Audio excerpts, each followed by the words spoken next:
Into our first question.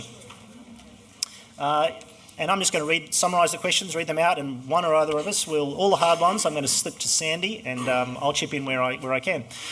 This question is, what would be a Christian response to a point which came out of the Ireland situation, the Ireland referendum, that the law change is more about recognition rather than rights, that the law change is more about celebrating gay marriage as a means of validating gay people's sense of worth? Do you want to respond, Sandy? Tony, I think that's absolutely an impetus for many people. It's about recognition and encouraging approval. The law shapes and educates, and that's why it's important to think about what valid uses of law in a public policy sense are legitimate, and what justifies the government. That's what we're talking about with law, civil law. It's engagement with our private lives and so on. And I think that that's why we have to think of marriage as an institution. And I stress that, yes, if you assume people want approval, adults would like approval for their relationship, well, then you have a competing interest, and it's the vulnerable children in particular. The law has an institutional value in normalising the protection of the children who come from marriage, and we are undermining that institution. So at the sort of secular discussion, I think that the costs to vulnerable people are too great. I'll leave it there. Yes, quite so. There's a related question here. Gay couples are already able to adopt and have children. Does redefining marriage really make such a difference? Yep. And it'd be quite a similar answer, I guess. It doesn't make a great deal of difference at all, really, in terms of the practical outcome. Yeah, but it's absolutely distinguished. Adoption, even the wonderful idea of adoption is a retrieval ethic. But marriage is not a retrieval ethic. Marriage is a fundamental natural institution for society.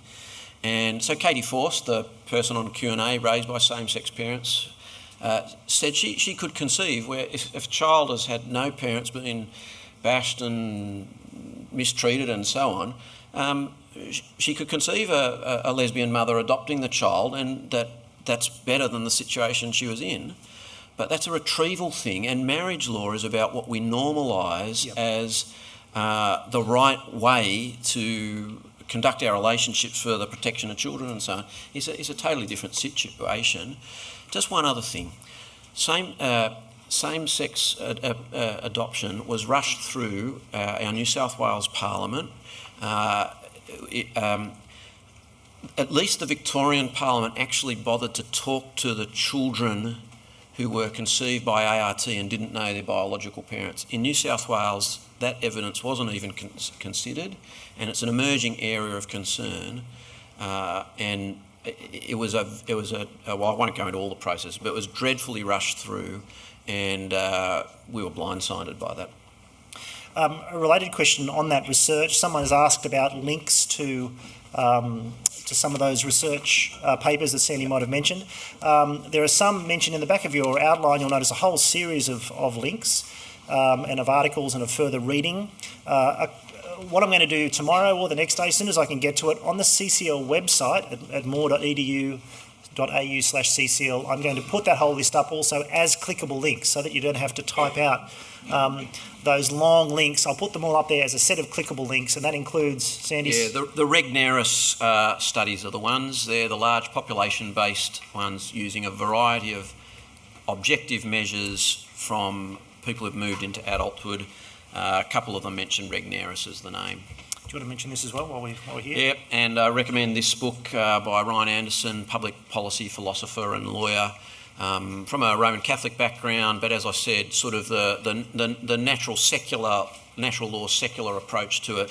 They're very engaging with people of religious faith. Highly recommended. Sandy, a question here, and there's a couple of similar questions.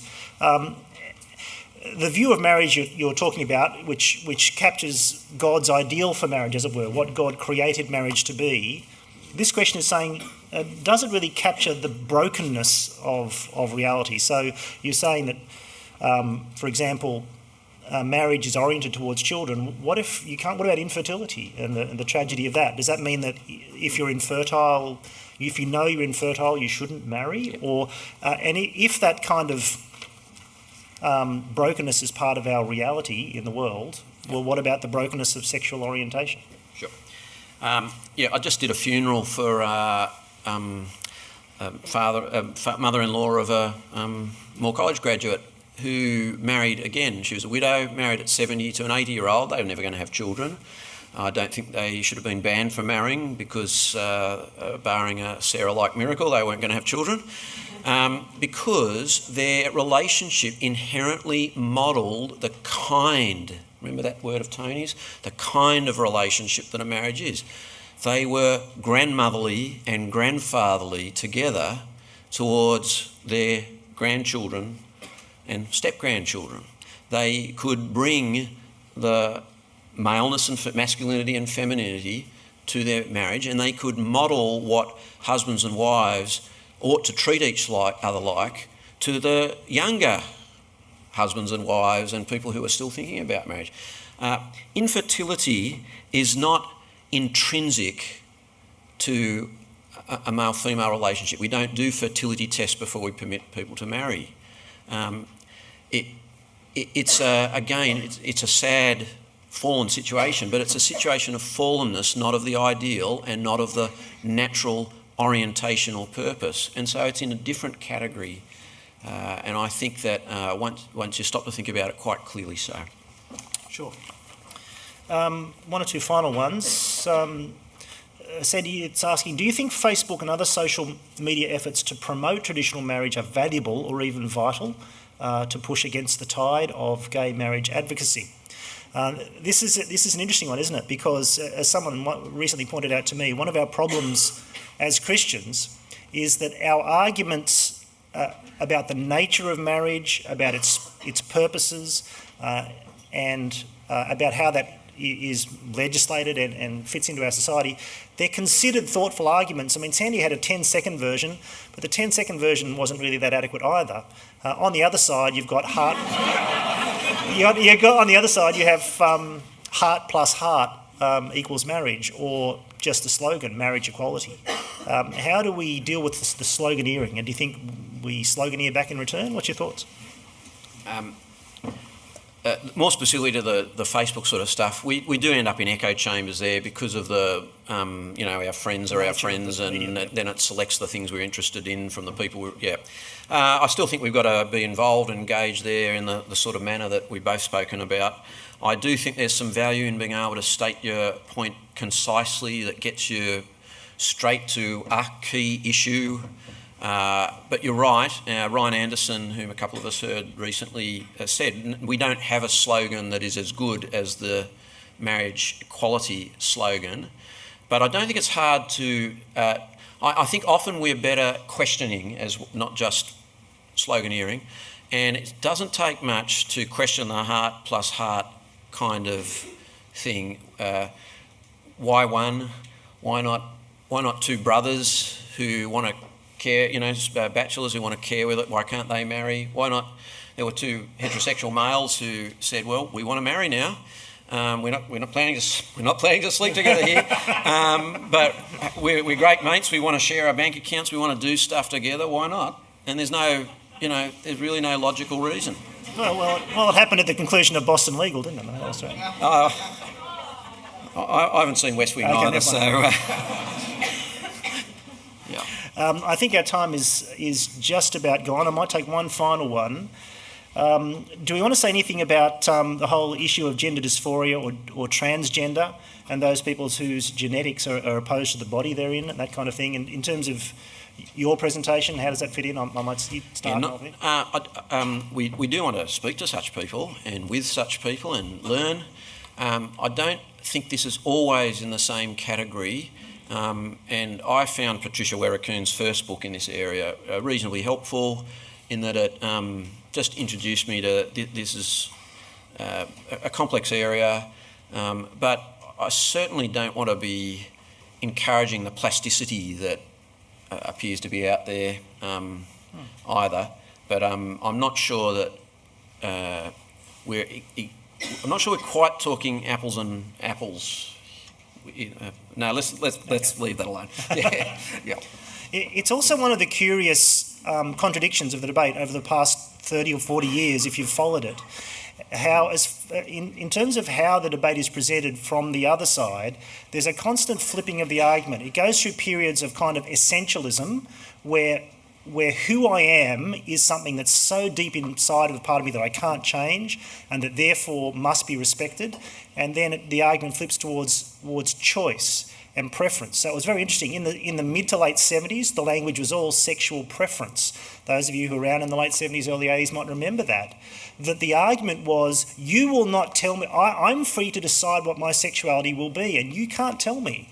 And if I want to choose to love another man, I will choose to love another man. And it was volitional and it was about preference. Sometime in the mid to late 80s, the language changed and it became about born that way. It became about genetic determinism.